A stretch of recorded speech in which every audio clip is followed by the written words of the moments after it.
सुरेश प्रभु rail budget पेश कर रहे हैं। मैडम स्पीकर, माननीय अध्यक्ष महोदय, मैं इस पुनीत सदन के समक्ष रेल के संबंध में वर्ष 2016-17 के लिए भारत सरकार की अनुमानित प्राप्तियों और व्यय का विवरण प्रस्तुत करने के लिए उपस्थित हुआ हूं। मैं आरंभ अपने व्यक्तिगत अनुभवों से करना चाहूंगा। रेलवे जो है वह देश के विभिन्न भागों को और दैनिक जीवन को आपस में जोड़ती है और इसके ऊपर जो स्टेशन है और अन्य सारी चीजें जो स्पष्ट रूप में जोड़ी गई हैं उसके ऊपर मैं आपको बताना चाहूंगा। पिछले 5 महीनों में मैं प्रत्येक वर्ष हम बताना चाहूंगा कि उन्होंने यह कहा कि मुझे देखकर एक महिला मेरे पास आई और उनके गैर सरकारी संगठन को इस स्टेशन को गोद लेने के लिए मुझे धन्यवाद दिया। एक अन्य मामले में जिसमें रेल सुरक्षा बल के एक इंस्पेक्टर से आलोक तिवारी जो रेलवे बोर्ड के सोशल मीडिया सेल में हैं ने अपनी भावनाएं साझा की। उनकी जिम्मेदारी सोशल मीडिया पर मदद के लिए यात्रियों के अनुरोध पर कार्रवाई करना है। उन्होंने कहा कि अपने कार्यकाल में उन्हें अनुभव हुआ कि कैसे उनके द्वारा किए गए छोटे छोटे काम भी यात्रियों की जिंदगी में बड़े बदलाव लाते हैं। वह इस बात को लेकर बहुत उत्साहित थे। अध्यक्ष महोदय, इन जैसे लोग ही भारत और भारतीय रेल की असली आत्मा है और इसलिए यह केवल मेरा बजट नहीं, यह बजट रेल परिवार के प्रत्येक सदस्य की अभिलाषा का प्रतिबिंब है। यह भारत के आम नागरिक की आकांक्षा का बजट है। साथ ही अपने विचार साझा करने के लिए न केवल मुझे पत्र लिख रहे हैं बल्कि सोशल मीडिया पर मेरे साथ बातचीत कर रहे हैं, बल्कि बड़ी संख्या में मुझसे मिल भी रहे हैं। यह ऐसा बजट है जो संसद के मेरे सहयोगियों, अनेक उद्योग संघों, यात्री संघों, मीडिया और व्यवहारिक रूप में से समाज के सभी वर्गों के साथ विचारों की रचनात्मक भागीदारी का आधार तैयार किया गया है। मैं आप सबको धन्यवाद देता हूं, लेकिन इन सबसे ऊपर इस बजट की प्रेरणा हमारे प्रधानमंत्री श्री नरेंद्र मोदी जी का विजन और नेतृत्व है, जिन्होंने भारतीय रेल को दिल खोलकर प्रोत्साहन दिया। उन्होंने एक बार कहा था कि रेलवे को भारत की प्रगति और आर्थिक विकास की रीढ़ बनाना मेरा विजन है।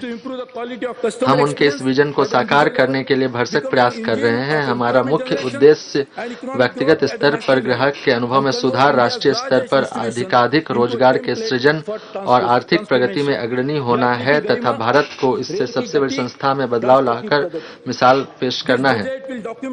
इस बजट बदलाव की यात्रा का प्रतिदिन लाखों जिंदगियों को प्रभावित करते हुए हमारे देश की यात्रा का दस्तावेज होगा। ये चुनौतियों का समय है।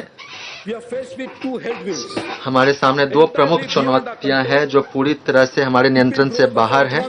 अंतर्राष्ट्रीय मंदी के कारण हमारी अर्थव्यवस्था के महत्वपूर्ण क्षेत्रों में धीमी प्रगति और 7वें वेतन आयोग और बढ़े हुए उत्पादकता संबद्ध बोनस का प्रभाव। इसके अलावा परिवहन में रेलवे की हिस्सेदारी जो 1980 के 62 से गिरकर 2012 में 36% हो गई थी का भी हम पर दबाव बना हुआ है। मुझे इस समय हमारे पूर्व प्रधानमंत्री श्री अटल बिहारी वाजपेयी जी की कुछ पंक्तियां याद आ रही हैं। आए, हम न रुकेंगे, हम न रुकेंगे। आघातों की क्या चिंता है, हम न झुकेंगे, हम न झुकेंगे। भारतीय रेल एक ऐसा संगठन है जो अपने कर्मचारियों के असीम धैर्य और समर्पण के कारण समय की कसौटी पर खरा उतरा है। परंतु चुनौतियों से भरे इस समय में वर्षों से चले आ रहे कार्य करने के तरीके और प्रकृति में बदलाव जरूरी है। पिछले वर्ष मैंने रेल के मध्यावधि विजन प्रस्तुत किया था जिसमें हम प्रगति की ओर अग्रसर हो रहे हैं। अब हमें इस संस्था के पुनर्गठन, पुनर्निर्माण और इसमें पुनरुद्धार की आवश्यकता है। हमें एक नए नजरिए, काम करने के नए तरीकों को अपनाने की जरूरत है। चलो मिलकर कुछ नया करें। हमारी कार्य योजना के जिन 3 स्तंभों के बारे में मैं आज बात कर रहा हूं, वे इस नए विचार प्रक्रिया को दर्शाते हैं। पहला है नव अर्जन। अब तक भारतीय रेल ने राजस्व बढ़ाने के लिए किराया बढ़ाने पर ही विशेष जोर दिया है।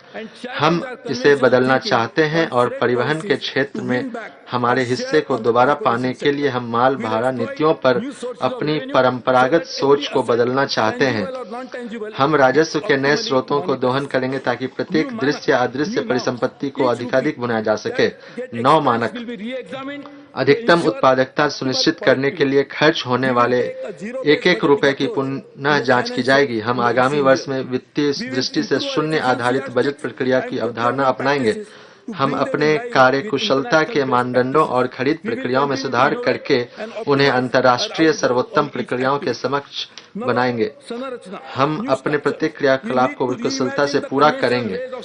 नव संरचना, हमें समस्याओं को सुलझाने के परंपरागत तरीकों पर दोबारा विचार करने की आवश्यकता है। हमारे निर्णय और कार्यों पर सहकारिता, सहयोग, सृजनात्मकता और संवाद की स्पष्ट छाप होनी चाहिए। भारतीय रेल में यह बदलाव लाने के लिए हम सभी प्रक्रियाओं, नियमों और ढांचों की दोबारा जांच करेंगे। हम अपनी अंदरूनी ताकतों, विविध प्रतिभाओं और भरपूर अनुभव का प्रयोग करेंगे ताकि और मजबूत हो सके। मैं हरिवंश राय जी बच्चन की कुछ पंक्तियां उद्धृत करना चाहूंगा। जीवन का नव प्रवाह। मैडम, माननीय अध्यक्ष महोदय, वर्ष 2016-17 में 7वें वेतन आयोग का तात्कालिक प्रभाव भी शामिल करने के बाद परिचालन अनुपात 92% रहने की आशा है, जबकि चालू वर्ष में इसके 90% रहने की संभावना है। यह उल्लेखनीय है कि छठे वेतन आयोग के प्रभाव के कारण 2008-9 में साधारण संचालन व्यय में 32.5% की वृद्धि हुई थी, जबकि हम 2016-17 के लिए साधारण संचालन व्यय को 11.6% तक सीमित रखने का लक्ष्य रख रहे हैं। ऐसा काफी हद तक लागत को इष्टतम करने और अगले वर्ष के लिए नवीन उपायों के जरिए राजस्व में वृद्धि करने के लिए तैयार की गई योजना के कारण संभव हुआ है। हमने इस दिशा में एक छोटी सी शुरुआत की है, जिसके परिणाम स्वरूप इस वर्ष बजट अनुमानों से 8,720 करोड़ रुपए की बचत होगी, जिससे राजस्व की अधिकांश कमी को पूरा कर लिया जाएगा। हमने दीर्घकालिक करारनामों पर हस्ताक्षर करके इन्वेंट्री को रखने की लागतों को कम करके और मितव्ययता अभियान चलाकर कर्षण के लिए खरीदी गई बिजली की लागत में भारी कमी की है। अगले वर्ष हम लागत को इष्टतम बनाने के लिए कई गुना कड़े उपाय अपनाएंगे। भारतीय रेल की पहली बार डीजल और बिजली जैसी कोटियों में ठोस और कड़े नियोजन के जरिए पूर्ववर्ती वर्ष की तुलना में काफी सुनिश्चित करने की योजना बनाई गई है। इसके अलावा अर्थव्यवस्था के लिए सकारात्मक दृष्टिकोण और आगे बताए जाने वाले विभिन्न उपायों के साथ हमें आशा है कि अगले वर्ष हम 1,84,820 करोड़ रुपए का राजस्व जुटा पाएंगे, जो चालू वर्ष के लिए संशोधित लक्ष्य से 10.1% अधिक है। 2015-16 के लिए वित्तीय निष्पादन विवरण और 2016-17 के लिए आय और व्यय का बजट अनुमान अनुलग्नक 1 पर रखा है।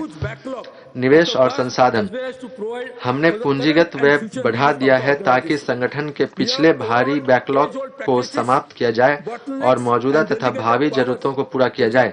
हमने वर्षों पुरानी प्रक्रिया संबंधी बाधाओं का निरीक्षण किया है और कार्यात्मक स्तर पर प्रभावपूर्ण ढंग से शक्तियों को प्रोत्साहन दिया है। इसके परिणाम स्वरूप इस वर्ष की अंतिम तिमाही में पूंजी व्यय में काफी वृद्धि दर्ज की गई है।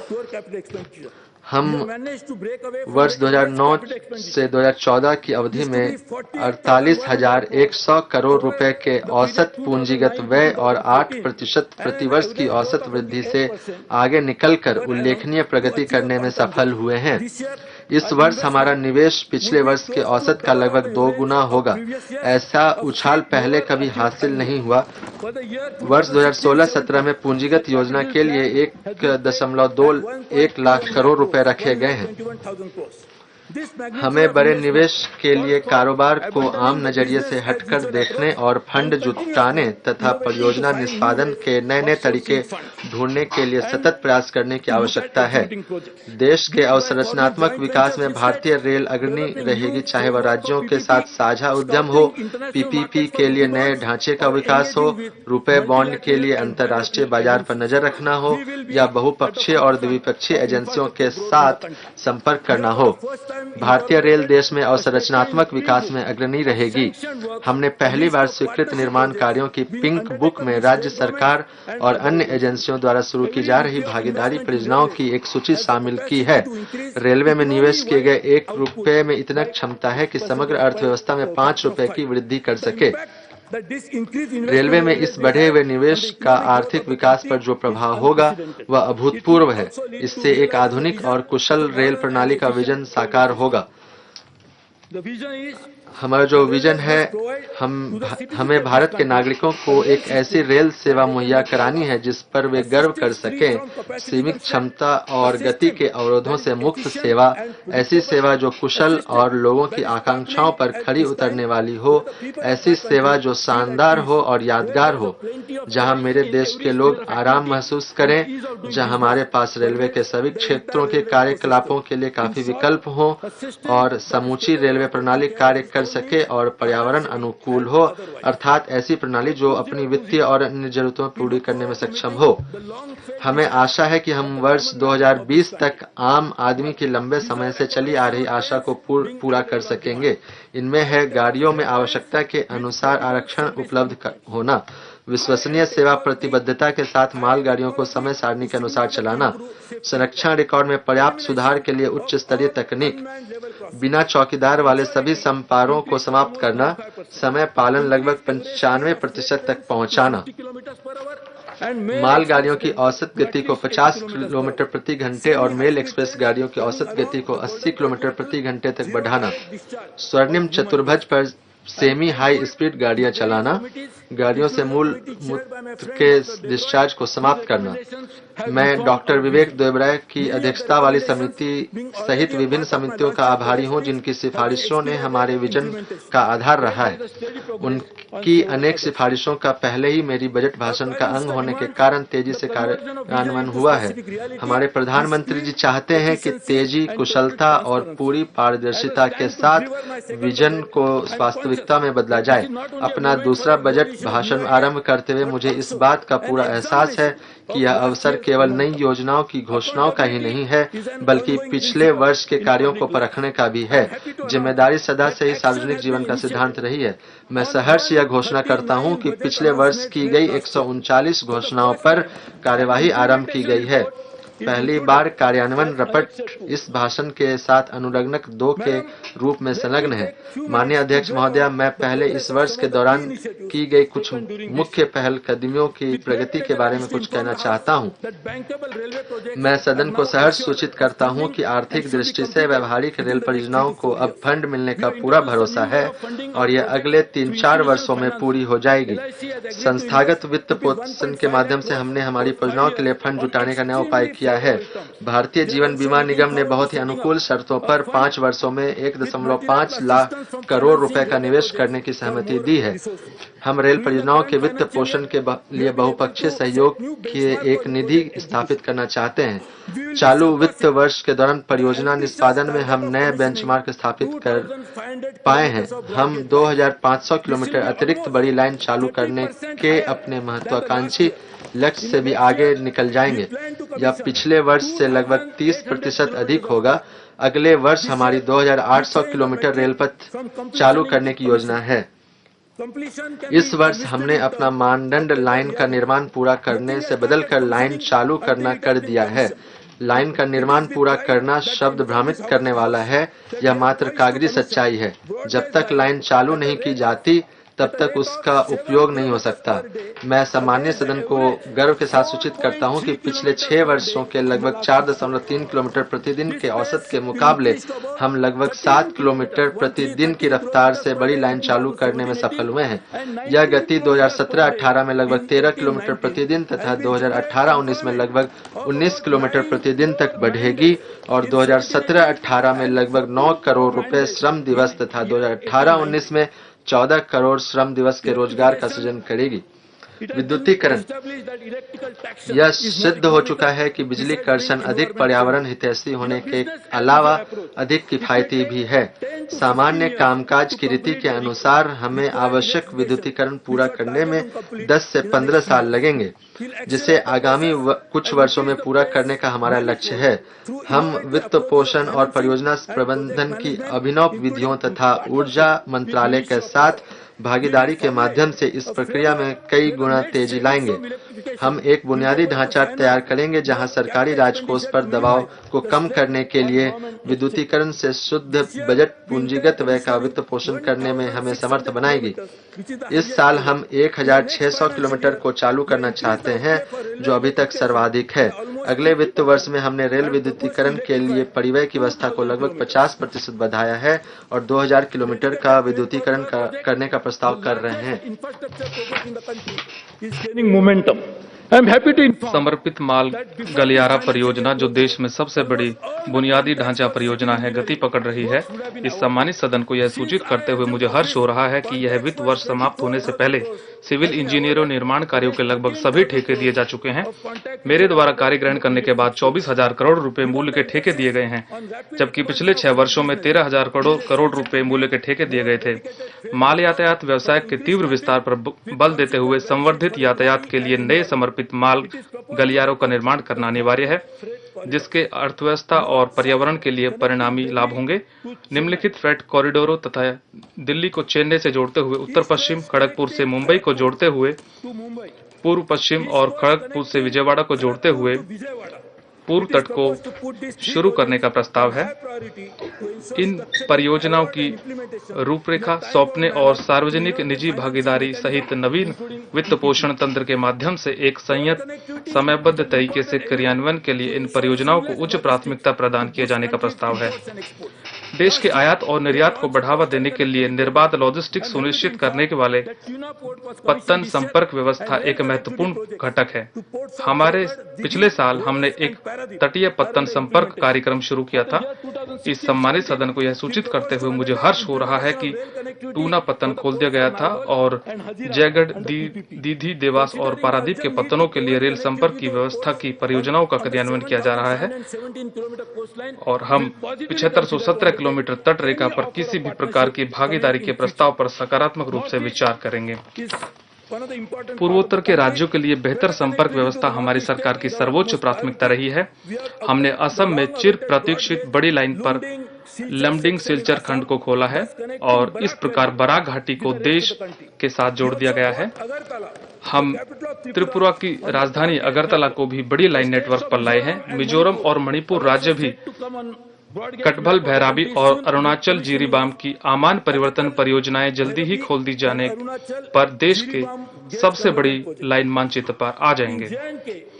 जम्मू एवं कश्मीर में कठिन भूभाग और अनिश्चित भूविज्ञान के बावजूद उधमपुर, श्रीनगर, बारामूला रेल लिंक परियोजना का कटरा बनिहाल खंड संतोषजनक प्रगति कर रहा है और कुल 95 किलोमीटर में से 35 किलोमीटर सुरंग कार्य सफलतापूर्वक पूरा हो गया है। जालंधर जम्मू लाइन का संकुलन दूर करने के लिए, जो इस घाटी के लिए एक महत्वपूर्ण लिंक है, कार्य पूरी तेजी पर चल रहा है। 2 पुलों का दोहरीकरण मार्च 2016 में खोल दिया जाएगा और अन्य 2 पुलों को 2016-17 तक पूरा कर लिया जाएगा। मेक इन इंडिया पर हमारे प्रधानमंत्री की प्राथमिकता का अनुकरण करते हुए भारतीय रेल लगभग 40,000 करोड़ की क्रियादेश बही के साथ 2 रेल इंजन कारखाने लगाने के लिए बोलियों को अंतिम रूप देने में समर्थ हुई है। ये कारखाने अनेक फलती फूलती लघु और मझोली अनुषंगी इकाइयों के एक पारिस्थितिक तंत्र की रचना करेंगी, जो ग्लोबल सप्लाई चेन के साथ जुड़ जाएगा। ये न केवल बिहार राज्य में बल्कि पूरे पूर्वी क्षेत्र में रोजगार संभावनाओं में वृद्धि करेगा। हमने एक ऐसी बिडिंग प्रक्रिया प्रारंभ की थी जो पूर्णतः पारदर्शी थी और प्राप्त हुई दरें अत्यंत प्रतिस्पर्धात्मक थी। हमने राजधानी और शताब्दी सेवाओं के लिए इस्तेमाल होने वाली रेलगाड़ी सेटों के विनिर्माण, आपूर्ति और अनुरक्षण के लिए सादृश्य बोली प्रक्रिया आरंभ की है। वर्तमान खरीद को 30% बढ़ाए जाने का प्रस्ताव है। पिछले 1 साल में हमने भारतीय रेल के संकल्पित त्वरित प्रगति हेतु तत्परता सुनिश्चित करने के लिए संगठन की क्षमता का निर्माण करने के वास्ते अनेक उपाय किए हैं। इस कवायद के फलस्वरूप पूंजीगत व्यय का संवर्धित अवशोषण और परियोजना स्वीकृति चक्र का न्यूनीकरण हुआ है। पारदर्शिता हमारी सरकार का एक महत्वपूर्ण सिद्धांत है। भारतीय रेल का मिशन अपने समस्त कामकाज में 100% पारदर्शिता सुनिश्चित करना है। 2015-16 में हमने ऑनलाइन भर्ती करने की प्रक्रिया प्रारंभ की थी और अब सभी पदों के लिए इस प्रक्रिया का प्रतिरूपण किया जा रहा है। हमारे दिन प्रतिदिन के कामकाज में पारदर्शिता लाने के लिए सोशल मीडिया को भी एक साधन के रूप में इस्तेमाल किया जा रहा है। निर्माण कार्यों के लिए खरीद सहित सभी प्रकार की खरीद ई प्लेटफॉर्म पर की जा रही है। हम कागज रहित प्रबंधन व्यवस्था को अपनाकर एक नए जमाने को लाना चाहते हैं, जहां न केवल बोलियां ऑनलाइन आमंत्रित की जाएंगी बल्कि एक निविदा दिए जाने तक समस्त प्रक्रिया इलेक्ट्रॉनिक विधि से संपन्न की जाएगी। हमने उपयुक्त के लिए परीक्षण संचालन पूरा कर लिया है और अगले वित्त वर्ष में अखिल भारतीय आधार पर पर इसका लोकार्पण करना चाहते हैं। कार्यात्मक स्तर पर सशक्तिकरण सुनिश्चित करने की दृष्टि से मैंने निविदा और प्राक्कलन संबंधी सभी शक्तियों का क्षेत्रीय रेलों को प्रत्यायोजित कर दिया है। बहरहाल मेरा काम अभी पूरा नहीं हुआ है और यह प्रक्रिया जारी रहेगी। उपयुक्त निर्णय के फलस्वरूप हम यह सुनिश्चित करने में समर्थ हुए हैं कि परियोजनाएं 6 से 8 महीने की अवधि के अंतर्गत स्वीकृत हो जाएं। एक ऐसी प्रक्रिया जिसमें 2 साल से अधिक का समय लग जाया करते थे, अधिक प्रत्यायोजन के साथ अधिक जवाबदेही आती है और इस संस्कृति को स्थापित करने के लिए महाप्रबंधकों और रेल प्रबंधकों के लिए मुख्य परिणाम क्षेत्रों को परिभाषित किया गया है। इन क्षेत्रों में प्रगति का स्पष्ट पता चल जाएगा, जिनके आधार पर अधिकारियों का मूल्यांकन किया जाएगा, जिससे कार्य प्रदर्शन और मध्यावधि कोर्स करेक्शन के मूल्यांकन में वस्तुनिष्ठता सुनिश्चित होगी। हमने कुछ क्षेत्रीय रेलों के साथ समझौता ज्ञापनों पर हस्ताक्षर किए हैं, जिनमें कार्य प्रदर्शन पैरामीटरों के संबंध में परिमाणात्मक लक्ष्य स्पष्ट रूप से निर्धारित थे। इससे निर्दिष्ट रेलवे की ओर से उसके लक्ष्यों को पूरा करने में सुदृढ़ प्रतिबद्धता सुनिश्चित की गई है। हमने अपनी कार्य प्रणालियों में कुशलता लाने की दृष्टि से अपनी आंतरिक लेखा प्रणालियों का पुनर्गठन भी किया है। विशेषज्ञता प्राप्त टीमों को निर्दिष्ट क्षेत्रों में रेलवे के कामकाज की जांच करने की आज्ञा दी गई है, ताकि अक्षमता का पता लगाया जा सके और अपव्यय को रोका जा सके। सभी क्षेत्रों को वर्तमान वर्ष में 2 रिपोर्ट तैयार करने के लिए कहा गया है। आंतरिक जांच टीमों की व्यावसायिक कुशलता के लिए आईटी आधारित आंतरिक जांच तंत्र से संबंधित विशिष्ट प्रशिक्षण कार्यक्रम भी शुरू किए गए हैं। मंत्रिमंडल ने एक ऐतिहासिक निर्णय में रेल आधारित परियोजनाएं शुरू करने के लिए राज्य सरकारों के साथ संयुक्त उद्यमों का सृजन करने की अनुमति प्रदान की है। यह निर्णय रेलवे के स्वामित्व की साझेदारी, सहकारी संघवाद की भावना को मजबूत बनाने के लिए नई संभावनाओं को खोलेगा, परियोजना के निष्पादन के लिए प्रबंधन बैंडविड्थ का संवर्धन करेगा और राज्यों को संयुक्त रूप से उनकी प्राथमिकताएं निर्धारित करने और पिछड़े क्षेत्रों के विकास के लिए मार्ग उपलब्ध कराने में समर्थ बनाएगा। हमने 17 राज्यों से सैद्धांतिक अनुमोदन प्राप्त हो चुका है, जिनमें से 6 समझौता ज्ञापनों पर पहले ही हस्ताक्षर किए जा चुके हैं। इस वर्ष हमने बजट प्रलेखों में लगभग 5300 किलोमीटर पर लगभग 92,714 करोड़ रुपए मूल्य के 44 नए भागीदारी कार्यों का उल्लेख किया है। ये अपने आप में एक रिकॉर्ड है। हमने अभिनव वित्त पोषण के माध्यम से परियोजना निष्पादन की गति में तेजी लाने के लिए कोयला मंत्रालय, सेल और एनटीपीसी के साथ भी साझेदारियां की हैं। आम आदमी हमेशा से ही हमारी सभी पहल कदमियों का फोकस रहा है। यह ग्राहक अभिमुख कार्यों के लिए एक अभूतपूर्व साल था। जब हमने सोशल मीडिया प्लेटफॉर्म को एक फीडबैक और शिकायत निवारण तंत्र में तब्दील किया, तो ग्राहकों की जरूरत के प्रति भारतीय रेल की प्रत्युत्तरशीलता नई ऊंचाइयों पर पहुंच गई है। इसके अलावा हमें सीधे यात्रियों से फीडबैक लेने के लिए एक समर्पित IVRS प्रणाली स्थापित की है। यात्रियों से इनपुट लेने के लिए रोजाना 1 लाख से अधिक टेलीफोन किए जाते हैं। इन सभी पूर्वापायों के साथ हम ग्राहकों को मुखर करने में समर्थ हुए हैं, जो न केवल सुनी जाती हैं बल्कि उन पर कार्रवाई भी की जाती है।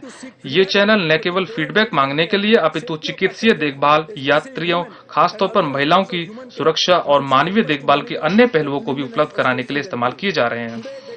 इन्होंने स्टेशनों पर और रेलगाड़ियों में स्वच्छता पर निगरानी रखने में भी हमारी मदद की है। आज हम आम यात्रियों और रेलवे के बीच कोई अवरोध हम नहीं समझते हैं और ऐसा नहीं है। हमने रेलगाड़ी सेवाओं की गुणवत्ता के सुधार लाने के लिए अनेक श्रृंखलावार उपाय किए हैं। इस प्रयास में हमने एमपीलैड और CSR के निधि के जरिए सहयोग मिला है। मुझे यह सूचित करते हुए प्रसन्नता हो रही है कि 124 संसद सदस्यों ने यात्री सुविधाओं के लिए अपना योगदान दिया है और इस सहायता के लिए मैं सबको धन्यवाद देता हूं। लोकप्रिय मार्गों पर 884 सवारी डिब्बों का स्थायी आधार पर संवर्धन करके 65,000 से अधिक शायिकाओं का सृजन किया गया है। रेलवे स्टेशनों पर 2500 वाटर वेंडिंग मशीनें लगाई गई हैं। सामान्य श्रेणी के सवारी डिब्बों में मोबाइल चार्जिंग पॉइंट दिए गए हैं। सभी नए गैर वातानुकूलित सवारी डिब्बों में कूड़ेदान उपलब्ध कराए गए हैं। विश्राम गृहों की ऑनलाइन बुकिंग सक्षम बनाई गई है। स्वच्छ और स्वास्थ्यकर बिस्तर उपलब्ध कराने के लिए मैकेनाइज्ड लॉन्ड्रियों को बढ़ाया गया है। अब चुनिंदा स्टेशनों पर सभी श्रेणी के यात्रियों के लिए डिस्पोजेबल बिस्तर उपलब्ध है। आधुनिक साज सज्जा वाले सवारी डिब्बों के साथ एक नई रेलगाड़ी महामाना एक्सप्रेस शुरू की गई है। स्वच्छ रेल स्वच्छ भारत के हमारे मिशन के अनुसरण में सम्मानित सदन को यह सूचित करते हुए मुझे हर्ष हो रहा है कि यह वित्त वर्ष समाप्त होने से पहले रेलगाड़ियों में 17,000 जैव शौचालय और 475 रेलवे स्टेशनों पर अतिरिक्त शौचालय उपलब्ध कर दिए जाएंगे। दुनिया का सर्वप्रथम जैव निर्यात शौचालय भारतीय रेल द्वारा तैयार किया गया है और डिब्रूगढ़ राजधानी एक्सप्रेस में इसका प्रयोग किया जा रहा है। 74 अतिरिक्त रेलगाड़ियों को ऑनबोर्ड हाउसकीपिंग सेवा के अंतर्गत डाला गया है और अन्य 400 को जल्दी ही डाला जाएगा, जिससे इस योजना के अंतर्गत रेलगाड़ियों की कुल संख्या 1000 हो जाएगी। अनेक दशकों से यात्री रेलगाड़ियों का समय पालन निष्पादन चिंता का विषय रहा है। हमारा एक खुला नेटवर्क है जिसके फलस्वरूप मानवों और जानवरों पर निरंकुश अनाधिकार प्रवेश किया जाता है। संकुल परिपथ टर्मिनल क्षमता की तंगी और परिसंपत्तियों की खरीदी के कारण यह समस्या और गंभीर बन जाती है। सबसे प्रभावित खंड गाजियाबाद से मुगलसराय खंड, बरास्ता, इलाहाबाद और कानपुर हैं, जो 3 क्षेत्रीय श्रेणियों में फैला हुआ है, जिससे पूरे नेटवर्क के समग्र समय पालन पर प्रभाव पड़ता है। हमने अपने निष्पादन में सुधार के लिए इस खंड पर गाड़ी परिचालन ऑडिट प्रारंभ किया है। आंतरिक कारणों के अलावा यहाँ अनेक बाहरी कारण भी हैं, जैसे कि रेल पथों पर आंदोलन, जिनके फलस्वरूप समय पालन की हानि होती है। मैं इस अवसर पर अपने सभी साथी नागरिकों से इससे परहेज करने की अपील करता हूं, क्योंकि इससे न केवल राष्ट्र की बल्कि यात्रियों के रूप में उनको भी नुकसान होता है। पिछले साल मैंने अनारक्षित यात्रियों को कतारों में लंबा समय लगाए बिना टिकट खरीदने में समर्थ बनाने के लिए ऑपरेशन 5 मिनट की घोषणा की थी। इस परिप्रेक्ष्य में हमने इसकी शुरुआत की है। 1780 ऑटोमेटेड टिकट वेंडिंग मशीनें और 225 कैश कॉइन और स्मार्ट कार्ड चालित टिकट वेंडिंग मशीनें। ई टिकटिंग मशीनों की क्षमता को 2000 टिकट प्रति मिनट से बढ़ाकर 7200 टिकट प्रति मिनट और एक ही समय पर 1,20,000 उपयोगकर्ता इसका प्रयोग कर सकते हैं, जबकि पहले केवल 40,000 ही यह कर सकते थे। अनारक्षित और प्लेटफॉर्म टिकटों को खरीदने के लिए मोबाइल बेस्ड ऐप और यूटीएस और पीआरएस टिकटों की कैशलेस खरीदारों के लिए भी गो इंडिया स्मार्ट कार्ड योजना।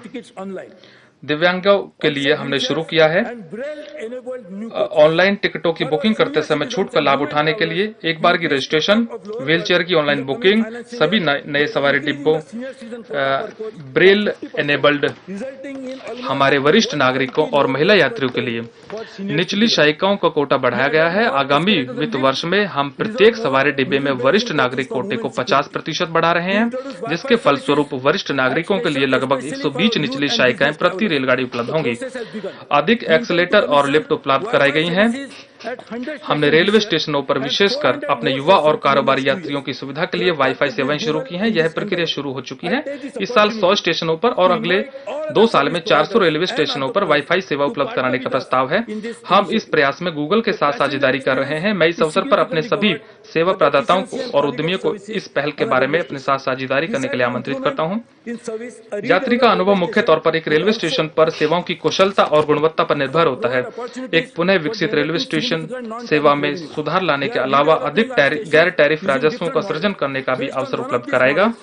हम विभिन्न मॉडल प्रयोग करते हुए अपने स्टेशनों का पुनर्विकास कर रहे हैं। इनमें से एक मॉडल के आधार पर हबीबगंज रेलवे स्टेशन के पुनर्विकास के लिए वित्तीय बोलियां प्राप्त हो गई हैं, जबकि अन्य 4 स्टेशनों की बोली प्रक्रिया अंतिम चरण में है। हाल ही में मंत्रिमंडल ने एक ऐतिहासिक निर्णय में 400 रेलवे स्टेशनों का सार्वजनिक निजी भागीदारी के अंतर्गत पुनर्विकास किए जाने का अनुमोदन किया है।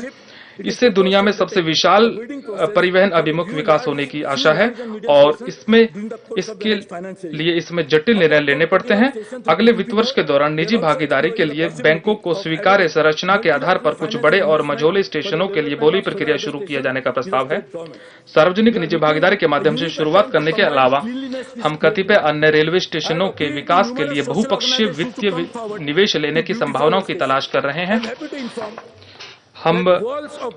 मुझे ये सूचित करने में प्रसन्नता हो रही है कि बहुत से रेलवे स्टेशनों की दीवारों को भित्ति चित्रों में बदला गया है, जिससे न केवल सौंदर्य में सुधार आया बल्कि सामाजिक रूप से प्रासंगिक विषयों के बारे में जागरूकता का प्रसार भी हुआ है। ऐसा ही एक विषय जो विशेष उल्लेख का हकदार है वन्य जीवन का संरक्षण है, जिसका सवाई माधोपुर रेलवे स्टेशनों पर चित्रों के माध्यम से सचित्र वर्णन किया गया है। हजारीबाग, बोरीवली, खार, उदयपुर, बीकानेर कुछ अन्य रेलवे स्टेशन है जो स्थानीय कला और प्रतिभा को दिखाते हैं। मैं उन सभी का धन्यवाद करता हूं जो अगले साल भी हमारे रेलवे स्टेशनों को ऐसा सौंदर्य पर कार्य करने का और मैं सभी से अनुरोध करता हूं। अपने यात्रियों, खासतौर पर महिला यात्रियों को बेहतर सुरक्षा उपलब्ध कराने के उद्देश्य निम्नलिखित प्रमुख पहलकदमियां की गई हैं। अखिल भारतीय 24 घंटे सातों दिन हेल्पलाइन नंबर 182 311 रेलवे स्टेशनों पर सीसीटीवी चौकसी की व्यवस्था की गई है। सभी बड़े रेलवे स्टेशनों को चरणबद्ध तरीके से सीसीटीवी चौकसी के अंतर्गत लाया जाएगा।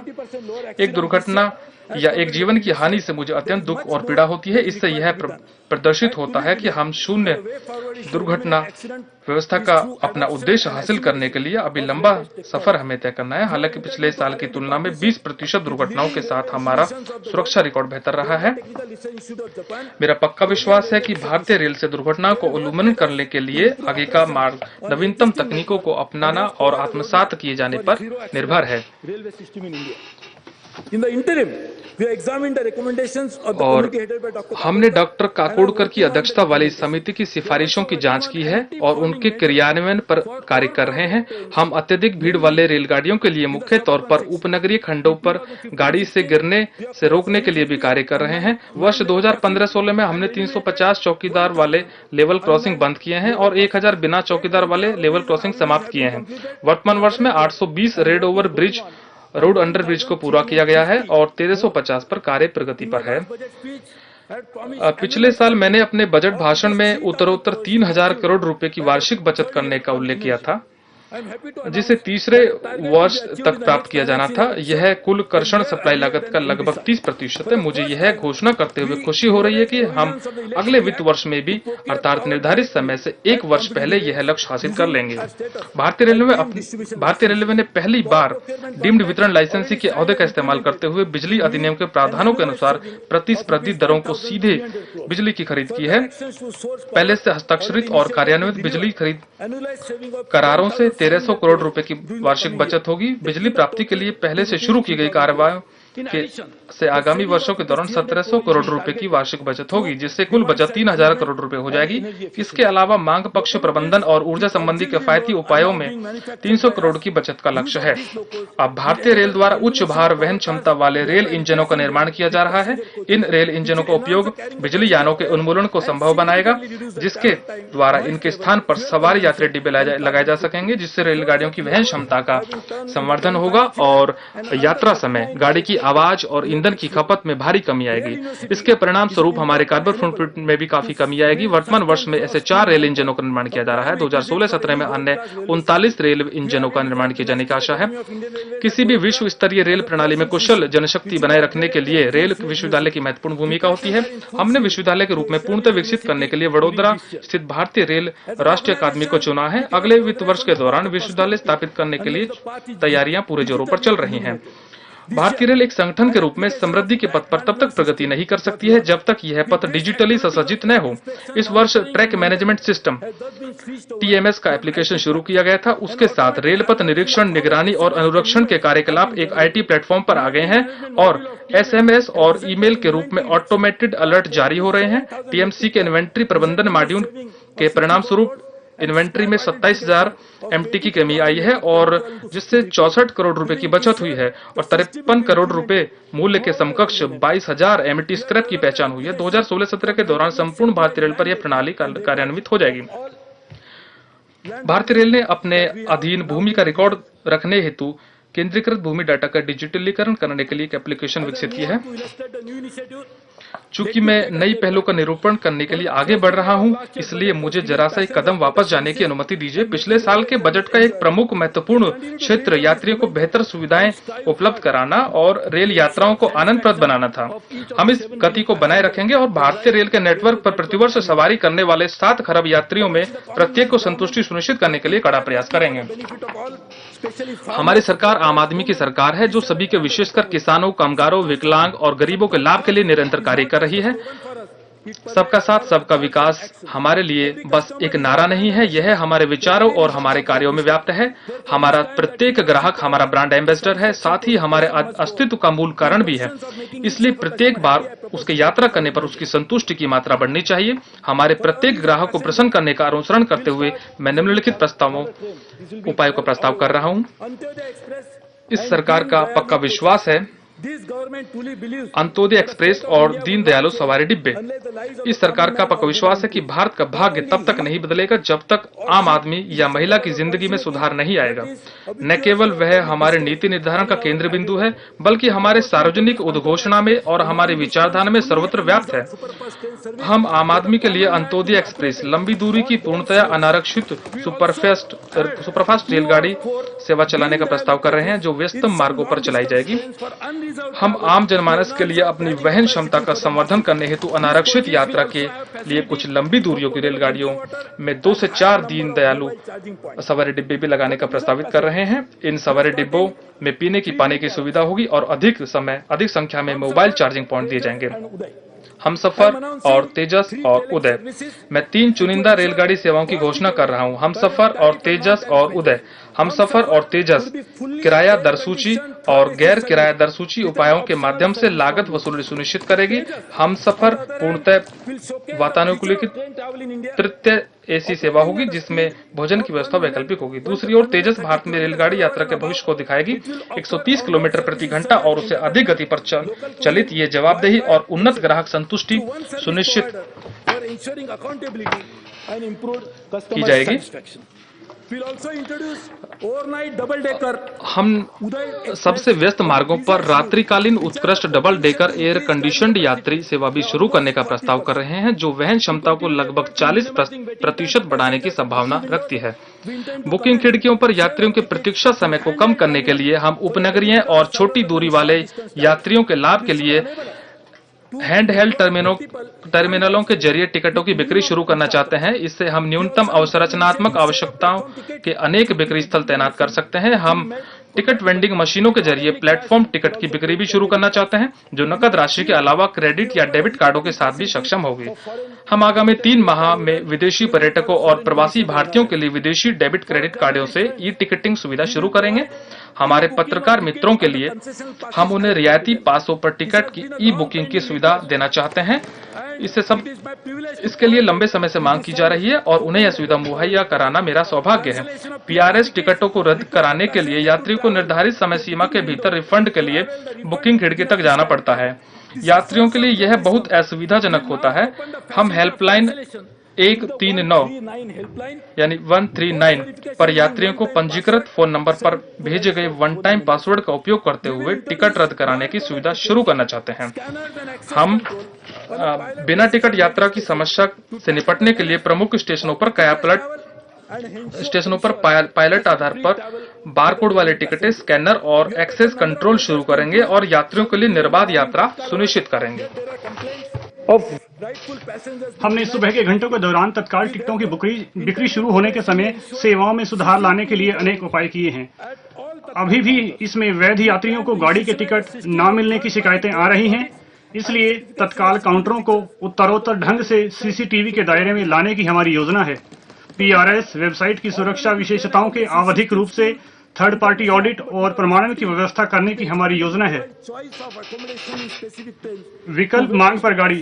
अक्टूबर 2015 में शुरू की गई वैकल्पिक गाड़ी अकोमोडेशन प्रणाली योजना का विस्तार किया जाएगा, ताकि प्रतीक्षा सूची के यात्री विनिर्दिष्ट गाड़ियों में अकोमोडेट किए जाने के लिए अपनी इच्छा दर्ज करा सकें। स्वच्छता। स्वच्छ रेल स्वच्छ भारत के अभियान को और आगे बढ़ाते हुए हम स्टेशनों और गाड़ियों में साफ सफाई में सुधार लाने के लिए अनेक उपाय शुरू करना चाहते हैं। अखिल भारतीय स्तर पर क्लीन माई कोच सेवा शुरू करना, जिसमें यात्री एसएमएस के जरिए अपने कोच या शौचालय को साफ कराने का अनुरोध कर सकते हैं। नियमित अंतराल पर तीसरी पार्टी ऑडिट और यात्रियों से फीडबैक के आधार पर A1 और A श्रेणी के स्टेशनों का रैंक निर्धारण करना। A1 श्रेणी में प्रत्येक स्टेशनों पर चरणबद्ध आधार पर वेस्ट सेग्रीगेशन और रिक्लासिफिकेशन सेंटर की स्थापना करना। अगले वित्त वर्ष में 5 सेंटर खोले जाएंगे।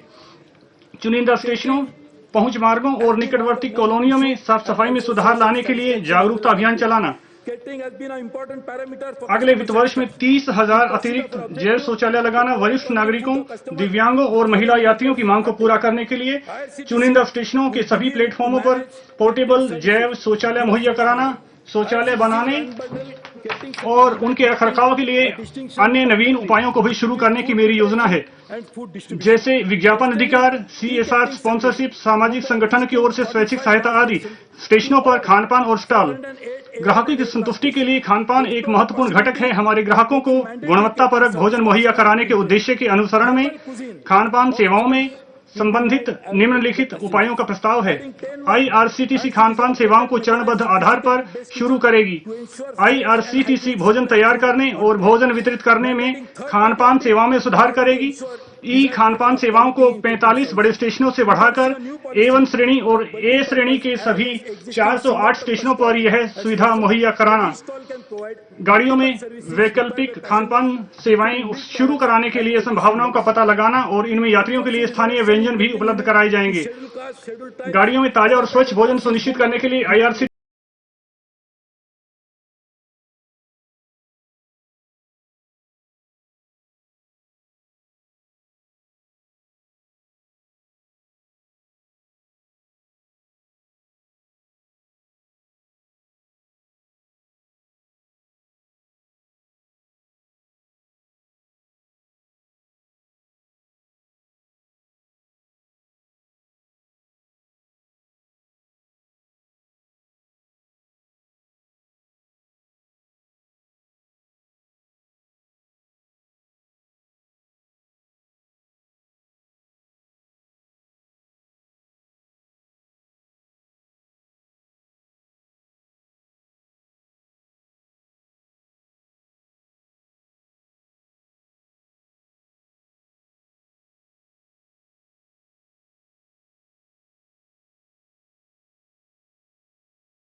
कमी भी सुनिश्चित होगी। इस समय हमारे पास टिकटिंग, शिकायत निवारण और अन्य समस्याओं के लिए अलग अलग डिजिटल समाधान है। ये सभी सुविधाएं 2 मोबाइल ऐप में एकीकृत करने की हमारी मंशा है। एक में टिकट संबंधी सभी कार्य किए जाएंगे और दूसरे में हमारी सभी सेवाओं से संबंधित शिकायतों के निवारण का प्रावधान होगा और सुझाव प्राप्त किए जाएंगे। ग्राहक इंटरफेस में सुधार लाना। This will enable real-time flow of information to passengers. भारतीय रेल का सतत प्रयास रहता है कि अपने सभी क्रियाकलापों में ऐसी नई पहल की जाए जिससे ग्राहक की आवश्यकताओं को पूरा करना सुनिश्चित हो। इसके लिए हम ग्राहकों से सीधे संपर्क में आने वाले रेल कर्मचारियों तथा उन कर्मचारियों जिन्हें हम सेवा प्रदाताओं के जरिए नियुक्त करते हैं को कार्यकुशल बनाने की व्यवस्था कर रहे हैं। इसके अलावा ग्राहकों के संपर्क में आने वाले सभी कर्मचारियों की वर्दी में बदलाव किए जाएंगे ताकि हमारे नेटवर्क पर उन्हें पहचाना जा सके। We'll also make one person accountable.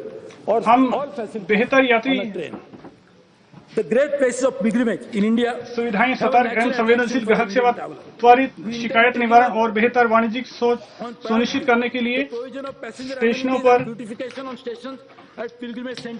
Rail station को संगठन करना चाहते हैं। अजमेर, अमृतसर, बिहार शरीफ एवं चेंगन्नूर श्रेणी के सभी कार्य गया, हरिद्वार, मथुरा तथा भारत में तीर्थ यात्रा के महत्वपूर्ण स्थानों के लिए भारतीय यात्रियों में एक बड़ा स्वाभाविक आकर्षण रहता है। हमारी मंशा है अजमेर, अमृतसर, बिहार शरीफ, चेंगन्नूर, द्वारका, गया, हरिद्वार, मथुरा, नागपट्टनम, नांदेड़, नासिक, पाली, पारसनाथ, पुरी, तिरुपति, वेलंकनी, वाराणसी और वास्को जैसे धार्मिक महत्व के स्टेशनों का सौंदर्यीकरण किया जाए तथा यात्री सुविधाओं की व्यवस्था करने का कार्य प्राथमिकता के आधार पर शुरू करने की योजना भी है। हम महत्वपूर्ण तीर्थ स्थलों को जोड़ने के लिए आस्था सर्किट गाड़ियां भी चलाना चाहते हैं। सैटेलाइट टर्मिनल, पिछले वर्ष मैंने कुछ स्टेशनों पर सैटेलाइट टर्मिनल विकसित किए जाने के बारे में घोषणा की थी। इस कार्य को अगले अनेक स्तरों तक बढ़ाते हुए मैं सभी राज्यों से अपील करता हूं कि वे आगे आएं और पीपीपी माध्यम से सैटेलाइट टर्मिनल स्थापित करने में भागीदारी करें। फिलहाल आउटर सिग्नलों पर होने वाले विलंब को कम करने और रेक टर्न अराउंड में सुधार के लिए अल्पकालीन उपायों की पहचान करने के लिए पायलट आधार पर विस्तृत परिचालनिक शोध कार्य करने की हमारी योजना है। हमारे सहायक पोर्टर्स हमारी यात्रा को आरामदायक बनाने में महत्वपूर्ण भूमिका निभाते हैं। भारतीय रेल की छवि बदलने के लिए उन्हें नई वर्दी देने और सॉफ्ट स्किल में उन्हें प्रशिक्षित करने की हमारी मंशा है और आधुनिक प्रौद्योगिकी अपनाने के साथ साथ यात्रियों के साथ सम्मानपूर्वक व्यवहार करने की अपनी परंपरा को भी कायम रखना चाहते हैं। हम उन्हें सामूहिक बीमा सुविधा देने की पद्धतियों का भी पता लगाएंगे। अब हम उनको सहायक के नाम से पुकारने में खुशी महसूस करेंगे। हाई स्पीड रेल, जापान सरकार की सहायता से अहमदाबाद से मुंबई तक हाई स्पीड पैसेंजर कॉरिडोर का कार्य किया जा रहा है। हाई स्पीड परियोजनाएं निष्पादित करने के लिए एक विशेष प्रयोजन योजना इस महीने पंजीकृत की जाएगी। इस परियोजना का मुख्य लाभ भारतीय रेल को उन्नत प्रौद्योगिकी और नवीन विनिर्माण क्षमता मुहैया कराना होगा जिसका मौजूदा नेटवर्क के अन्य क्षेत्रों के लिए इस्तेमाल किया जा सकेगा। मनोरंजन, हम गाड़ियों में पीए सिस्टम संस्थापित कर गाड़ियों में मनोरंजन की व्यवस्था करने के लिए एफएम रेडियो स्टेशनों को आमंत्रित करने का प्रस्ताव करते हैं। इस समय शताब्दी, राजधानी और दुरंतो गाड़ियों में भारतीय रेल की द्विभाषिक ऑन बोर्ड मैगजीन रेल बंधु यात्रियों को उपलब्ध कराई जाती है। इसे सभी मेल और एक्सप्रेस गाड़ियों के सभी आरक्षित श्रेणियों की यात्रियों को उपलब्ध कराया जाएगा। हम रेल बंधु को सभी क्षेत्रीय भाषाओं में भी प्रकाशित करना चाहेंगे। यातायात, उपनगरीय यातायात, मुंबई भारत की आर्थिक राजधानी है और इसके लिए एक सुदृढ़ परिवहन प्रणाली की जरूरत है। बहरहाल उपनगरीय रेल प्रणाली जो शहर की जीवन रेखा है उस पर अत्यधिक दबाव है। आगे की कार्रवाई के लिए MUTP 3 के लिए नीति आयोग से सैद्धांतिक अनुमोदन प्राप्त हो गया है। हम इसे वित्त वर्ष की समाप्ति से पहले प्राप्त करने और चर्च गेट विरार और CSTM पनवेल खंडों के बीच 2 एलिवेटेड उपनगरीय कॉरिडोरों के बीच शीघ्र निविदा देने का कार्य शुरू करने का प्रयास कर रहे हैं। और इस प्रीमियम कॉरिडोर को मेट्रो लाइनों से जोड़ा जाएगा जिसकी योजना राज्य सरकार द्वारा मौजूदा छत्रपति शिवाजी इंटरनेशनल एयरपोर्ट और प्रस्तावित नवी मुंबई इंटरनेशनल एयरपोर्ट को जोड़ने के लिए बनाई जा रही है। हम आगामी वित्त वर्ष में मुंबई उपनगरीय स्टेशनों की निचली सतह के सभी स्टेशनों को प्लेटफॉर्मों को सतह से ऊंचा करना चाहते हैं ताकि इसकी वजह से यात्रियों की संरक्षा को होने वाले खतरे को दूर किया जा सके। कोलकाता में हम 100 किलोमीटर पर मेट्रो का निर्माण कर रहे हैं। जब कार्य पूरा होगा तो क्षमता 4 गुना बढ़ जाएगी। मैंने कोलकाता मेट्रो स्टेशन के ईस्ट वेस्ट कॉरिडोर से संबंधित समस्याओं का आकलन किया है और मुझे खुशी है इस परियोजना के चरण 1 कार्य जून 2018 में पूरा हो जाएगा। हम पूर्व पश्चिम कॉरिडोर को 5 किलोमीटर तक और बढ़ाने की संभावना पर भी कार्य कर रहे हैं। हमारी राष्ट्रीय राजधानी दिल्ली पर प्रदूषण का स्तर बढ़ने से अत्यधिक दबाव बढ़ गया है और इसमें 21 स्टेशनों वाली रिंग रेलवे प्रणाली को पुनः चालू करने से राहत पहुंचाई जा सकती है। हम इस अवसंरचना को विकसित करने के लिए राज्य सरकार के साथ भागीदारी करेंगे। the technology hub of the हमारा country. प्रस्ताव है कि एक नया निवेश ढांचा तैयार करके भारत रेल की एक We will partner with the state एकीकृत उपनगरीय पर्यावरण हितैषी प्रणाली बनाने के लिए एक बड़ा कार्यक्रम बनाया जाए। भारतीय रेल राज्य सरकारों के साथ इक्विटी अंशदान करेगी और परिचालन पर लागत की तटस्थता सुनिश्चित की जाएगी। Kerala. I appeal to the state government मैं and this is a very राज्य सरकार से आग्रह करता हूं all the state government और सभी राज्य सरकारों से आग्रह करता हूं to reduce the peak load और जो suburban traffic and peak also load होता है उपनगरीय यातायात पर उसको कम किया जा सके ताकि राजस्व model share. We have lost lot of it. का भी अर्जन हो। Freight traffic. The model share of Indian Railway has been consistently declining over a long period of time. This trend has had a negative impact not only on the railways but on the entire economy. We are determined to भारतीय rail reverse के this trend. माल यातायात में 100 थोक पन्नों की प्रधानता है जिसका शेयर लगभग 88% है। The freight basket, rationalizing the tariff structure and building terminal capacity, अपने राजस्व आधार का विस्तार करने के लिए हमें इसे आगे बढ़ाने की जरूरत है। which enjoys share of 88%. We need to look beyond this to expand the revenue base. और अभी हमें अपने राजस्व आधार का विस्तार करने के लिए इसे बढ़ाना पड़ेगा We'll make sure that we recapture the asset. और हमें सुनिश्चित करना होगा कि हम अपनी संपत्तियों को Service level, infrastructure requirements, सुरक्षित रख सकें। Action plan is being created to recapture the traffic through either containerization of new delivery models or on roll-on, एक roll-off. परिपूर्ण मार्केट का अध्ययन किया जा रहा है और विस्तृत मांग एवं आपूर्ति परिदृश्य, सेवा स्तर और अवसंरचनात्मक आवश्यकताओं का आकलन किया जाएगा ताकि ये या तो कंटेनीकरण के जरिए इस यातायात को वापस प्राप्त करने के लिए एक कार्य योजना बनाई जाएगी या इसके लिए नए डिलीवरी मॉडल अर्थात रोल ऑन रोल ऑफ आदि को विकसित किया जाएगा और कार्यान्वयन किया जाएगा। Loads will be permitted during the network क्षमता की सीमाओं के कारण फिलहाल हम समय सारणीबद्ध मालगाड़ियां नहीं चला पा रहे हैं, लेकिन इस वर्ष से हम पायलट आधार पर समय सारणीबद्ध फ्रेट, कंटेनर, पार्सल और विशेष पन्नों के लिए गाड़ियां चलाना शुरू करेंगे। कंटेनर यातायात, कोयला और विनिर्दिष्ट खनिज अयस्कों को छोड़कर प्रत्येक किस्म के यातायात के लिए कंटेनर सेक्टर खोल दिया जाएगा और गैर व्यस्त अवधि के कारण हम आंशिक रूप से भरी हुई गाड़ियों को चलाने की अनुमति देंगे। सभी मौजूदा टर्मिनल शेडो जहां कहीं व्यवहारिक पाए जाए को कंटेनर यातायात की अनुमति प्रदान की जाएगी। टैरिफ को युक्तिसंगत बनाना, भारतीय रेल की मौजूदा भाड़ा संरचना से माल यातायात बाजार में अन्य रेल सेवाओं के मुकाबले हमारी सेवाएं महंगी हुई हैं। यातायात के अन्य साधनों की तुलना में एक प्रतिस्पर्धा भाड़ा संरचना तैयार करने, मल्टी पॉइंट लदान उतराई और वैकल्पिक मार्गों का उपयोग बढ़ाने के लिए भिन्न भिन्न भाड़ा दरों को लागू करने के लिए टैरिफ नीति की समीक्षा की जाएगी।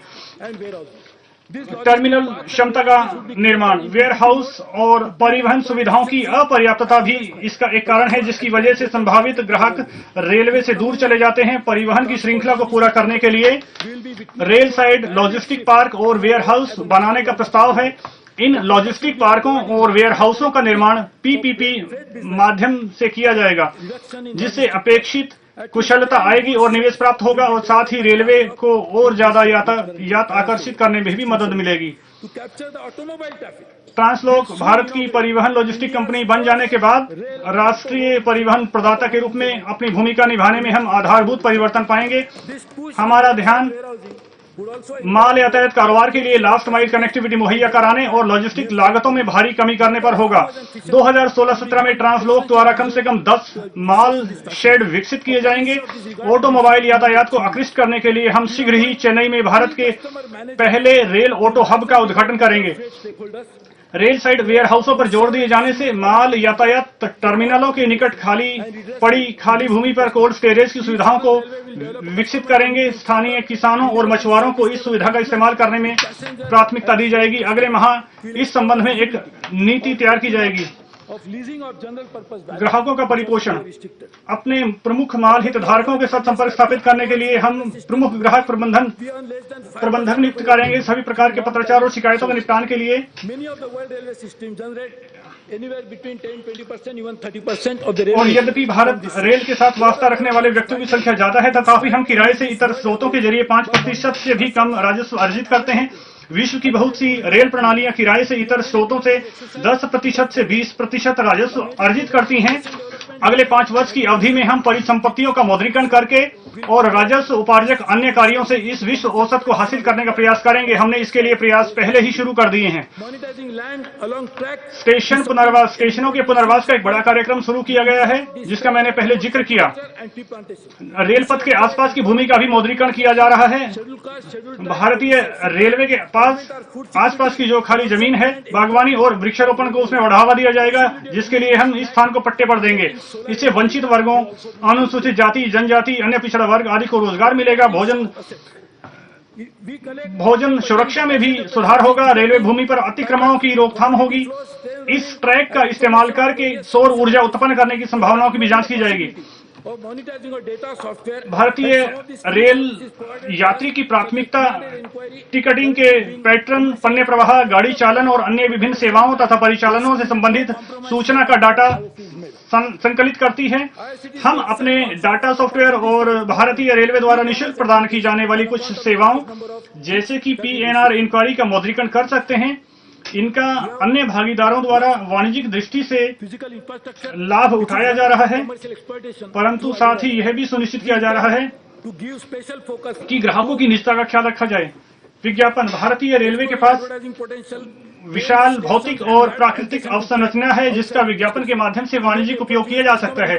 हम अपने स्टेशनों, गाड़ियों और बड़े स्टेशनों के रेल पथ के आसपास की भूमि पर विज्ञापन संबंधी संभावनाओं का इस्तेमाल करके इस पर विशेष ध्यान देना चाहते हैं। राजस्व अर्जित करने के लिए हम ग्राहकों से सीधे संपर्क में आने वाले संसाधनों का विज्ञापन के लिए इस्तेमाल करने के लिए वर्दी आदि सहित सभी मदों को Policy including opening. ब्रांडिंग के लिए एजेंसियों के साथ साझेदारी करने का प्रयास करेंगे। अगले हम 3 महीने में कम से कम 20 स्टेशनों पर राजस्व अर्जन संबंधी संभावनाओं का पता लगाने के लिए मॉडल तैयार करेंगे। Important for this market segment and will take all necessary steps. Parcel व्यवसाय को ओवरऑल करना हमारी योजना राष्ट्रीय e-commerce business and booking parcel के हिस्से में भारी वृद्धि करने के लिए मौजूदा पार्सल नीतियों को उदार बनाने की है, जिसमें इस सेक्टर को कंटेनर ट्रेन ऑपरेटरों के लिए खोला जाना शामिल है। इस मार्केट सेगमेंट के लिए द्वार से द्वार तक संघर्ष विशेष रूप से महत्वपूर्ण है और हम अपनी सेवाओं की पेशकश के दायरे को बढ़ाने के लिए सभी आवश्यक कदम उठाएंगे।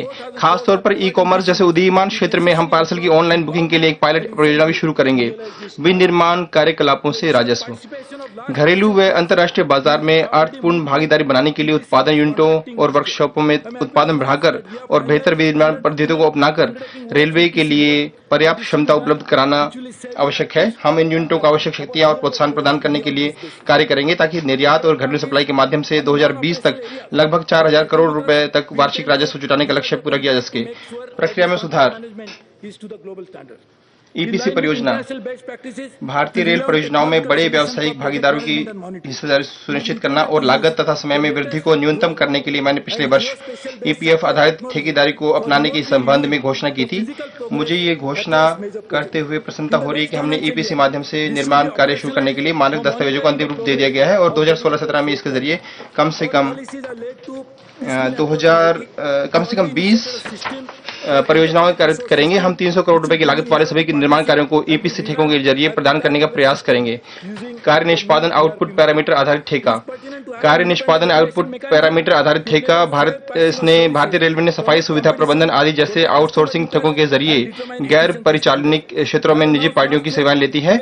हम इन ठेकों की सेवाओं की समीक्षा करना चाहते हैं कि इन्हें एकीकृत किया जा सके और इन्हें आसान बनाने और इनके परिणाम पर ध्यान दिया जा सके। यह हमारी ठेका व्यवस्था और सेवा की गुणवत्ता में सुधार करने की एक और आधारभूत कदम होगा। परियोजना प्रबंधन के लिए प्रौद्योगिकी का उपयोग, अंतर्राष्ट्रीय सर्वोत्तम प्रक्रियाओं के अनुसार हम परियोजना प्रबंधन और निगरानी के लिए प्रौद्योगिकी समाधानों का सहारा लेंगे। हम सभी बड़ी परियोजनाओं की वास्तविक प्रगति से कहीं भी समीक्षा करने के लिए नवीनतम ड्रोन और जियो स्पेटियल आधारित सैटेलाइट प्रौद्योगिकी का उपयोग करना चाहते हैं। अगले वित्त वर्ष में समर्पित माल यातायात गलियारे की प्रगति की निगरानी करने के लिए चालू किया जाएगा।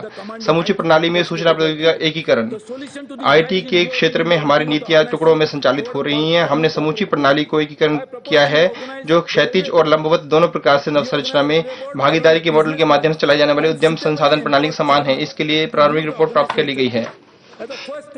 Cross-functional directorates will be set up. नवारंभ, नवीनीकरण, संरचनात्मक बदलाव, संगठनात्मक पुनर्संरचना। भारतीय रेल में विभिन्न कार्यात्मक अंगों में समन्वय का अभाव और व्यावसायिक सोच की कमी के कारण इन ऊंचाइयों को हासिल नहीं कर सका जिन्हें हासिल करने में सक्षम है। एक कॉमन कॉर्पोरेट लक्ष्य प्राप्त करने के लिए इस संगठन की कार्यप्रणाली को पुनर्निर्धारित करना एकमात्र समाधान है। इस प्रयोजन में रेलवे बोर्ड का व्यावसायिक तरीके से पुनर्गठन करने और संगठन का कुशल पूर्वक नेतृत्व करने के लिए अध्यक्ष रेलवे बोर्ड को समुचित शक्तियां प्रदान करने का प्रस्ताव करता हूं। शुरुआत में किराए से इतर राजस्व गति बढ़ाने, चालन शक्ति और सूचना प्रौद्योगिकी जैसे क्षेत्रों में ध्यान देने के लिए रेलवे बोर्ड के भीतर क्रॉस फंक्शनल निदेशालय की स्थापना की जाएगी। सशक्तिकरण, हमारी योजना पद्धतियों में सुधार करना, विद्यमान अवसंरचना को विकसित करने और इसे अधिक मजबूत बनाने के लिए अत्यधिक उपयुक्त है कि इसके लिए निवेश की व्यवस्था अत्यधिक प्रभावशाली और पारदर्शी की जाए। ऐसा करने के लिए हमारी मंशा रेल योजना और निवेश संगठन स्थापित करने की है। इस संगठन का कार्य हमारी मध्यावधि 5 वर्ष और दीर्घावधि 10 वर्ष की कॉर्पोरेट योजनाओं की रूपरेखा तैयार करना और उसके आधार पर परियोजनाओं की पहचान करना है जो कॉर्पोरेट लक्ष्यों को पूरा करें। यह संगठन स्वतंत्र रूप से बाजार के रुख और उसी व्यवहारिकता का अध्ययन करेगा तथा मानक कार्यविधि तथा अनुमान के आधार पर विस्तृत परियोजना रिपोर्टों का तैयार करने में सहायता करेगा। राष्ट्रीय रेल योजना, रेलवे नेटवर्क के विस्तार के लिए दीर्घावधि योजना परिदृश्य की व्यवस्था करने के लिए हमने राज्य सरकारों, जनप्रतिनिधियों और अन्य संगत केंद्रीय मंत्रालयों सहित सभी हितधारकों के परामर्श से राष्ट्रीय रेल योजना तैयार करने का निर्णय किया है। Of creating a holding company so that all these assets can be properly monetized. For ensuring delivery of quality services to its customers, we need to equip with modern and cutting-edge technology. Priority areas of high-speed rail, heavy, etc. So therefore, to make sure शोध और विकास, भविष्य के लिए निवेश, अपने ग्राहकों को गुणवत्तापरक सेवाएं उपलब्ध कराने के लिए भारतीय रेलों के पास अत्याधुनिक प्रौद्योगिकी का होना आवश्यक है। High speed rail, heavy hall, rolling stock तथा सिग्नल प्रणाली जैसे प्राथमिकता वाले क्षेत्रों में भारतीय रेलवे के लिए दुनिया की सर्वोत्तम प्रणालियों से सहयोग प्राप्त करना अपेक्षित हो गया है। अल्पावधि में इन क्षेत्रों में स्वदेशी क्षमता के विकास के लिए हमने कुल बेहतरीन क्षेत्रों में रेलों के साथ भागीदारी की है। एक शोध और विकास संगठन स्पेशल रेलवे एस्टेब्लिशमेंट और for strategic technology and holistic advancement का गठन करना मेरा प्रस्ताव है। अब अनुसंधान, अभिकल्प और मानक संगठन केवल दिन प्रतिदिन के मामलों में ध्यान केंद्रित करेगा जबकि श्रेष्ठ का लक्ष्य दीर्घकालिक शोध करना होगा। श्रेष्ठ का प्रधान एक प्रख्यात वैज्ञानिक होगा जो सीधे अध्यक्ष रेलवे बोर्ड को रिपोर्ट करेगा। नवरचना इनोवेशन, हम आंतरिक तथा बाह्य नवरचना में सहायता प्रदान करने के लिए कर्मचारी, स्टार्टअप और प्रगतिपरक छोटे व्यापारियों के लिए 50 करोड़ रुपए अलग से रख रहे हैं। वार्षिक आधार पर हम भारतीय रेलवे की सबसे कठिन समस्याओं का समाधान इस माध्यम से खोजेंगे। यह अभिनव कार्य एक नवीनता समिति द्वारा किया जाएगा जिसमें प्रतिष्ठित निवेशक भारतीय रेल अकादमी, रेलवे बोर्ड और श्री रतन टाटा की अध्यक्षता में कायाकल्प के साथ मिलकर कार्य करेगी। इस पहल कार्य के लिए एक कार्यक्रम प्रबंध संरचना तैयार की जाएगी और 25% टन धुराभार को ढोने में बनाना है। 2016-17 में 25 टन धुराभार वैगनों के जरिए 10 से 20% माल लदान शुरू करने का प्रस्ताव है। मिशन जीरो दुर्घटना, बिना चौकीदार वाले लेवल क्रॉसिंग को समाप्त करना। भारतीय रेलों पर 40% दुर्घटनाएं और 68% मृत्यु के मामले के लेवल क्रॉसिंग पर होते हैं। इसके अलावा क्रॉसिंग के कारण गति घटती है। इस प्रकार नेटवर्क के थ्रूपुट के मामले में गिरावट की स्थिति बनती है। TCAS, आमने सामने की टक्कर की रोकथाम के लिए हमने देशी प्रौद्योगिकी विकसित की है जिसके परिणामस्वरूप औसत खंडीय गति बढ़ाने के कारण थ्रूपुट भी बढ़ती है। हमारी मंशा अगले 3 वर्षों में उच्च घनत्व वाले नेटवर्क में 100% TCAS की व्यवस्था करने की है। मिशन PACE, माल तथा सेवाओं की गुणवत्ता में महत्वपूर्ण बचत और सुधार लाने के लिए हमें अपनी खरीद प्रक्रिया को सर्वोत्तम अंतर्राष्ट्रीय पद्धति के अनुरूप बनाने की जरूरत है। इस प्रक्रिया में हमारे खपत के मानदंडों की समीक्षा की जाएगी और वेंडरों द्वारा परिचालित इन्वेंट्री HSD की सीधी खरीद की जाएगी। 2016-17 में 1500 करोड़ रुपए से अधिक बचत करने का हमारा लक्ष्य है। हम स्क्रैप को चिन्हित करने और निपटान करने की नई पद्धति बनाएंगे। मिशन रफ्तार, रेलवे प्रणाली का थ्रूपुट टन भार और रफ्तार पर निर्भर है। अगले 5 वर्षों में DMU, EMU गाड़ी चलाने के प्रयास किए जाएंगे। मिशन शतक, भारतीय रेलवे का 85% यातायात प्राइवेट साइडिंगों और फ्रेट टर्मिनलों से प्राप्त होता है। 400 से ज्यादा प्रस्ताव अनुमोदन के लिए प्राप्त हुए हैं जो अलग अलग चरणों में है। अगले 2 वर्षों में हम कम से कम 100 साइडिंगों को चालू कर देंगे। वर्तमान साइडिंग PFT नीति को संशोधित किया जाएगा ताकि ज्यादा निजी भागीदारी प्राप्त की जा सके। मिशन बुक कीपिंग से आगे एक सरकारी उपक्रम होने के कारण भारतीय रेलवे लेखांकन में पद्धतियों का पालन नहीं करती है, जिससे यूनिट लागत की विस्तृत आकलन में सहायता मिलती है। हालांकि हम एक एकल एंट्री से दोहरी एंट्री प्रणाली और कैश आधारित के स्थान पर पूर्णतः अर्जन आधारित प्रणाली को अपना रहे हैं, तथापि उसमें सुधार नहीं मानता हूं। समृद्ध वाणिज्यिक उद्योग के रूप में हम चाहेंगे भारतीय रेलवे कदम उठाकर इसमें लेखांकन प्रणाली बनाए, जिससे परिणामों में निवेश से संबंध किया जा सके। 2019 तक 2 डेडिकेटेड फ्रेट कॉरिडोर को चालू कर दिया जाएगा। इससे दिल्ली मुंबई और दिल्ली कोलकाता के बीच भारी क्षमता में माल यातायात की ढुलाई के लिए नई क्षमता सृजित होगी। मुझे खुशी है ये बताते हुए कि हम इसमें काफी समर्पित रूप से कार्य कर रहे हैं और हम जो कार्य प्रणाली है उसमें सुधार कर रहे हैं। और जो रेलवे अस्पताल है उसमें आयुष प्रणाली शुरू करेंगे हम 5 रेलवे अस्पताल में। हमारे सभी गैंगमैनों को उपकरण दिया जाएगा जिसे रक्षक कहा जाएगा। यह उपकरण वायरलेस समर्थित होगा और इससे आने वाली गाड़ियों के बारे में सूचना प्राप्त होगी। हम वैल्यू इंजीनियरिंग के जरिए रक्षकों को द्वारा पैदल पेट्रोलिंग के समय ढोए जाने वाले औजारों का भार भी कम करेंगे। हम अपने लोको पायलट के लिए केंद्र में कैब में प्रसाधन और वातानुकूलन की व्यवस्था करेंगे। नीति विषयक Across engineering and MBA schools for 2 to 6 months internship will be taken by us every year. In partnership नीति विषयक महत्वपूर्ण क्षेत्रों में अनुसंधान को बढ़ावा दिया जाएगा। नई सोच नए विचार से भरपूर ऊर्जावान अपने युवाओं को ध्यान में रखते हुए हम प्रत्येक वर्ष इंजीनियरिंग और MBA स्कूलों के 100 छात्रों को 2 से 6 महीने की इंटर्नशिप भी देंगे। कौशल विकास मंत्रालय के साथ भागीदारी करेंगे और परिसरों में विशाल कौशल विकास पर कार्य करेंगे। हम रेलवे कर्मचारियों के आश्रितों सहित दूरस्थ क्षेत्रों में लोगों को कुशल बनाने के लिए प्रतिष्ठित NGO के साथ मिलकर कार्य करेंगे। सामाजिक पहल भी हम कर रहे हैं। पिछले वर्ष मैंने विभिन्न गैर सरकारी संगठनों और सिविल सोसाइटी से सामाजिक मुद्दों जैसे स्टेशनों पर साफ सफाई और मूलभूत सुविधाओं को व्यवस्था में भारतीय रेलवे की सहायता करने की अपील की थी। वाटर हार्वेस्टिंग की भी मैंने बात की थी। स्वयं सहायता ग्रुप भी बनाए जाएंगे। उसमें न केवल महिलाओं को रोजगार प्रदान करेंगे बल्कि ये सम्मान और गरिमा भी प्रदान करते हैं। IRCTC ने केटरिंग और कुकिंग सेवाएं मुहैया कराने के लिए स्वयं सहायता ग्रुपों का पैनल बनाने की प्रक्रिया की है। हम पर्यावरण के ऊपर भी कार्य कर रहे हैं। महोदय, जो